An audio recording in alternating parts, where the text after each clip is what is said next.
दोस्तों, कांवड़ यात्रा का महत्व सनातन धर्म में काफी महत्वपूर्ण है और इस यात्रा का उद्देश्य अपने आराध्य के प्रति निष्ठा और भक्ति भावना से जुड़ना होता है। अब सावन का महीना आते ही हर तरफ माहौल शिवमय हो जाता है और तो और सावन के महीने में आपको हर कोई बस शिव भक्ति में डूबा हुआ मिलता है। शिव पुराण के अनुसार भगवान शिव ने सावन के महीने में माता पार्वती की तपस्या से खुश होकर उन्हें पत्नी के रूप में स्वीकार किया था। और क्या आप जानते हैं दोस्तों, सावन के महीना शुरू होते ही केसरिया रंग के कपड़े पहने गंगा का पवित्र जल शिवलिंग पर चढ़ाने के लिए लाखों की तादाद में कांवड़िए अपने अपने घरों से निकल पड़ते हैं। और इस धार्मिक यात्रा की विशेषता ये भी है कि सभी कांवड़ यात्री केसरिया रंग के वस्त्र ही धारण करते हैं। दरअसल केसरिया रंग जीवन में ओज, साहस, आस्था और गतिशीलता को बढ़ाता है और इसी के साथ कलर थ्योरी के अनुसार भी ये रंग पेट की बीमारियों को दूर भगाता है। इसी के साथ सभी कांवड़ यात्री बोल बम के जयकारे से एक दूसरे का मनोबल बढ़ाते हैं और उनकी इस यात्रा के रास्ते में जो छोटे बड़े गाँव और शहर आते हैं तो वहाँ पे मौजूद लोग भी उनका स्वागत करते हैं। तो दोस्तों, आज की इस वीडियो में हम आपको सावन में होने वाली भगवान शिव की कांवड़ यात्रा के बारे में बहुत सारी इंटरेस्टिंग सी जानकारियाँ देने वाले हैं। तो वीडियो को पूरा जरूर देखें और वीडियो पसंद आए तो वीडियो को लाइक और चैनल को सब्सक्राइब करें और हमें कमेंट कर अपनी कांवड़ यात्रा का एक्सपीरियंस भी जरूर बताएं। दोस्तों, कांवड़ यात्रा के दौरान श्रद्धालु कभी भी कांवड़ को जमीन पर नहीं रखते। अब ये तो आप जानते ही हैं कि कांवड़ चढ़ाने वाले लोगों को कांवड़िया कहा जाता है और ज्यादातर कांवड़ यात्री इलाहाबाद, हरिद्वार और गंगोत्री जैसे तीर्थ स्थलों से जल भरते हैं और इसके बाद पैदल यात्रा करके शिवलिंग पर जल चढ़ाते हैं। और सावन शिव भक्ति का एक पावन महीना होता है जहां पर भक्त अपने प्रभु को प्रसन्न करने के लिए कांवड़ यात्रा करते हैं। सावन के इस पूरे महीने में भगवान शिव की पूजा होती है। भोलेनाथ के भक्त कांवड़ को लेकर हरिद्वार जाते हैं और सनातन धर्म में ये मान्यता है कि अन्य दिनों के मुकाबले भगवान शिव सावन के महीने में जल्दी प्रसन्न हो जाते हैं और इस वजह से पूरे सावन के महीने में भगवान शिव की पूजा बहुत भक्ति भाव से होती है। साथ ही शिवलिंग का जलाभिषेक किया जाता है और इस कांवड़ यात्रा के दौरान शिव भक्त लाखों की संख्या में हरिद्वार और गंगोत्री सहित अनेकों धाम की यात्रा करते हैं। सावन महीने में भगवान शिव की आराधना करने के लिए एक विशेष कांवड़ यात्रा की जाती है और ये यात्रा किसी पावन तीर्थ जैसे कि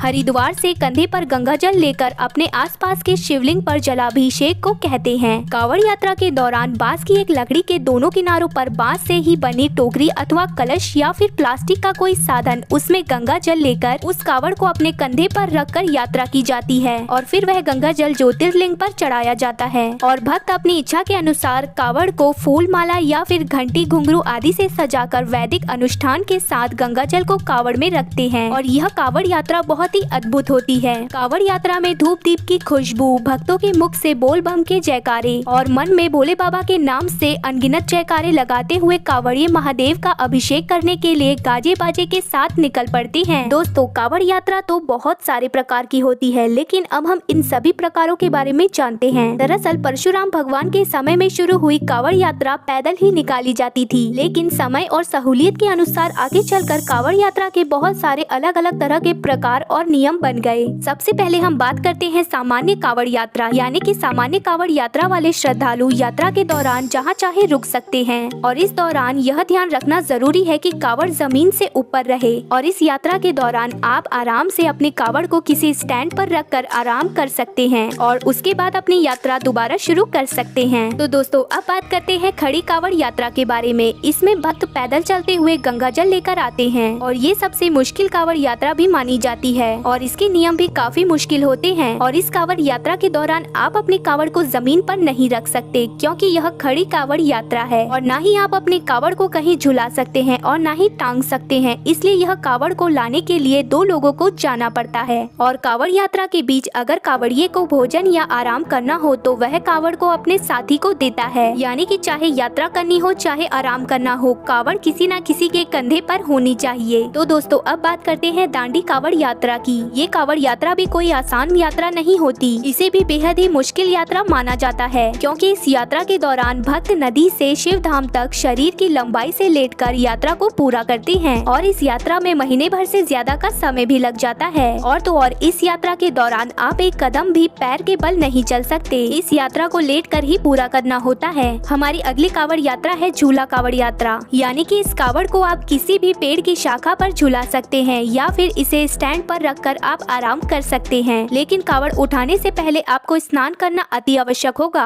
और इस कांवड़ की एक और कड़ी भी होती है जिसे कि बैठी कावड़ भी बोलते हैं। इस कावड़ को जब आपको आराम करना हो तो जमीन पर भी आप इसे रख सकते हैं, लेकिन इस कावड़ में गंगा जल के नीचे वाली पोटली में एक स्टैंड लगा होता है, यानी जब आप कावड़ को जमीन पर रखते हैं तो भी गंगा जल हवा में ही रहता है। आजकल तो कावड़ यात्रा के बहुत सारे अलग अलग चलन आ गए हैं, जैसे कि एक चलन ये भी है कि आप अपनी कावड़ को साइकिल पर भी ला सकते हैं। बहुत सारे लोग हरिद्वार से अपनी साइकिल पर जाते हैं और वहाँ से गंगा जल लेकर भगवान शिव को अर्पित करते हैं। आजकल के तेजी से बदलते हुए जमाने को लेकर एक नई तरह की कावड़ की यात्रा भी शुरू हुई है, जिसे कि डाक कावड़ कहा जाता है। ये कावड़ यात्रा तो वैसे झांकी वाली कावड़ यात्रा जैसी ही होती है। इसमें भी किसी गाड़ी में भोले बाबा की प्रतिमा को सजाकर रखा जाता है और शिव भक्त भजनों में ही झूमते हैं। लेकिन जब कावड़िए हरिद्वार या किसी भी स्थान से गंगा जल उठा लेते हैं, तभी से वह दौड़ना शुरू करते हैं और जहाँ पर उन्हें जल अर्पण करना होता है वहाँ तक वह कावड़ दौड़ते हुए ही लाते हैं। और इस कावड़ यात्रा में 10 से 15 या 20 लोगों का एक समूह होता है जो कि गंगा जल लेकर दौड़ता है। और जिस तरीके से रिले रेस होती है वैसे ही ये कावड़ यात्रा भी होती है। एक कावड़िया दूसरे कावड़िए को गंगा जल देता है और फिर दूसरा कावड़िया दौड़ना शुरू कर देता है और इसी क्रम में ये यात्रा की जाती है। और इस यात्रा को एक नियमित समय और मुहूर्त पर सब लोगों को पूरा करना होता है और भगवान शिव पर आकर जल अर्पित करना होता है। इस आधुनिक युग में एक और नए तरीके की कावड़ भी शुरू हुई है, जिसे कि झांकी वाली कावड़ कहते हैं। बदलते समय के साथ लोग झांकी वाली कावड़ यात्रा निकालने लगे हैं। इस कावड़ यात्रा में कावड़िए झांकी लगाकर चलते हैं। वह ट्रक, जीप या फिर कोई खुली गाड़ी में शिव प्रतिमा रखकर भजन चलाकर चलते हैं और इसी तरह वो उसमें कावड़ लेकर आते हैं और अपनी कावड़ यात्रा करते हैं। और जिस गाड़ी पर भगवान शिव की प्रतिमा और गंगा जल रखा होता है उसे भक्त अपने हाथों से खींचते हुए चलते हैं। और इस यात्रा के दौरान भक्त भगवान शिव की प्रतिमा का श्रृंगार भी करते हैं। भजनों पर थिरकते हुए ये कावड़ यात्रा बहुत मंगल भावना के साथ निकलती है। अब हमने अलग अलग कावड़ यात्रा के बारे में तो जाना, लेकिन कावड़ यात्रा करके गंगा जल लाकर भगवान शिव पर अर्पित क्यों किया जाता है? दरअसल दोस्तों, भगवान शिव पर जलाभिषेक की मान्यता उनके गले में एक विष के प्रभाव को कम करने के लिए की जाती है। दरअसल जब देवताओं और असुरों के बीच में समुद्र मंथन हुआ था तो उस समय उस समुद्र मंथन से विष भी निकला था और भगवान शिव ने समुद्र मंथन से उत्पन्न उस विष को अपने कंठ में धारण कर लिया था। उस हलाहल विष के प्रभाव को कम करने के लिए देवताओं ने भगवान शिव पर घड़ों से पानी डालना शुरू किया और इस तरीके से उनका जलाभिषेक हुआ और इसे भगवान शिव का प्रथम जलाभिषेक भी कहा जाता है। उसी समय से भगवान शिव की जलाभिषेक की परंपरा चली आ रही है। जिस महीने में ये सब हुआ था वो सावन का महीना था और जिस दिन भगवान शिव को हलाहल विष के प्रभाव से आराम मिला था वो दिन सोमवार का था।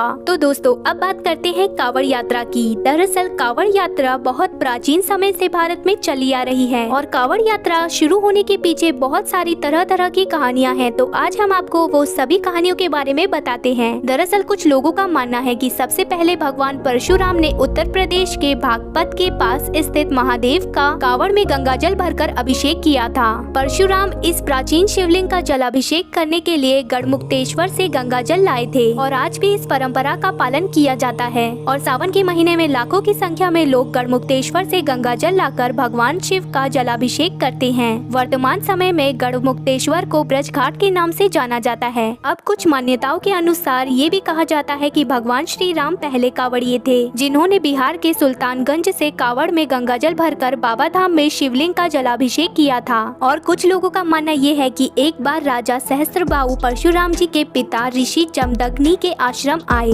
तब ऋषि जमदग्नि ने राजा और उनकी सेना का बड़े ठाट बाट से स्वागत किया और वो ऐसा इसलिए कर पाए क्योंकि ऋषि जमदग्नि के पास कामधेनु गाय थी और वह गाय हर मनोकामना को पूर्ण कर देती थी। तो उस समय कामधेनु गाय को पाने की इच्छा से राजा के मन में लालच उत्पन्न हुआ और उसने ऋषि जमदग्नि की हत्या कर दी और अपने पिता की हत्या का बदला लेने के लिए परशुराम जी ने सहस्त्रबाहु की सभी भुजाओं को काट दिया और उस राजा का वध कर दिया। इसके बाद कठोर तपस्या के बाद उनके पिता को जीवन दान प्राप्त हुआ, लेकिन सहस्त्रबाहु की हत्या के पाप से मुक्ति के लिए परशुराम जी ने भगवान शिव का जलाभिषेक किया। उन्होंने मीलों पैदल चलकर कावड़ में जल भरकर यह कार्य संपन्न किया था और तब से अब तक इसी प्रकार कावड़िए इस तरह यात्रा पर भगवान शिव को प्रसन्न करते हैं। कुछ धार्मिक ग्रंथों के अनुसार ये कहा जाता है कि श्रवण कुमार पहले कावड़िए थे और त्रेता युग में श्रवण कुमार ने पहली यात्रा की थी। अपने माता पिता को तीर्थ यात्रा कराने के क्रम में श्रवण कुमार ने हिमाचल क्षेत्र से अपनी यात्रा शुरू की थी, जहां उनके अंधे माता पिता ने उनसे हरिद्वार में गंगा स्नान करने की इच्छा प्रकट की। माता पिता की इस इच्छा को पूरा करने के लिए श्रवण कुमार अपने माता पिता को कावड़ में बैठाकर हरिद्वार लाए और उन्होंने उन्हें गंगा स्नान कराया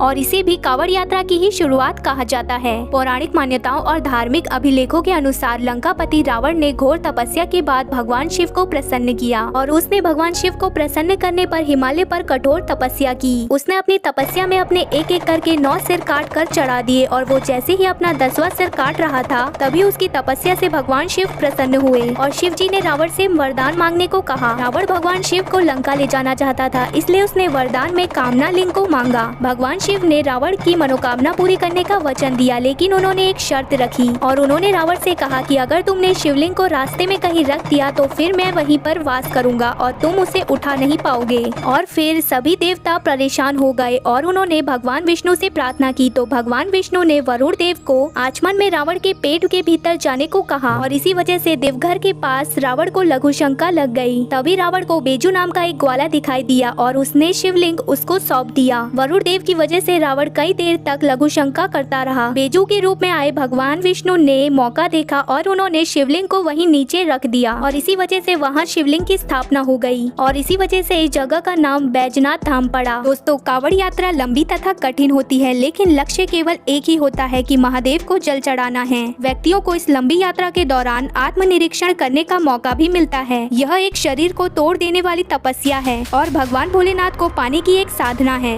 और सोमवार के दिन जो भी शिव आराधना करता है उसकी सभी मनोरथ पूरी होती है। शिव से बड़ा कल्याणकारी कोई नहीं, लेकिन शिव के लिए भक्तों से बड़ा कोई नहीं। कावड़ यात्रा के दौरान किसी भी चमड़े से बनी वस्तु यानी कि जूते, चप्पल, बेल्ट आदि का इस्तेमाल नहीं करना होता और तो और पर्स या घड़ी भी चमड़े की नहीं होनी चाहिए। इस कावड़ यात्रा में इन सभी चीजों का काफी ध्यान रखा जाता है। दोस्तों, अगर आपको कावड़ यात्रा से जुड़ी हुई जानकारी पसंद आई हो तो वीडियो को लाइक और चैनल को सब्सक्राइब करें और कमेंट करके हमारे साथ अपना ओपिनियन जरूर शेयर करें कि आपको वीडियो कैसी लगी है। मिलते हैं ऐसे ही अमेजिंग टॉपिक के साथ हमारी नेक्स्ट वीडियो।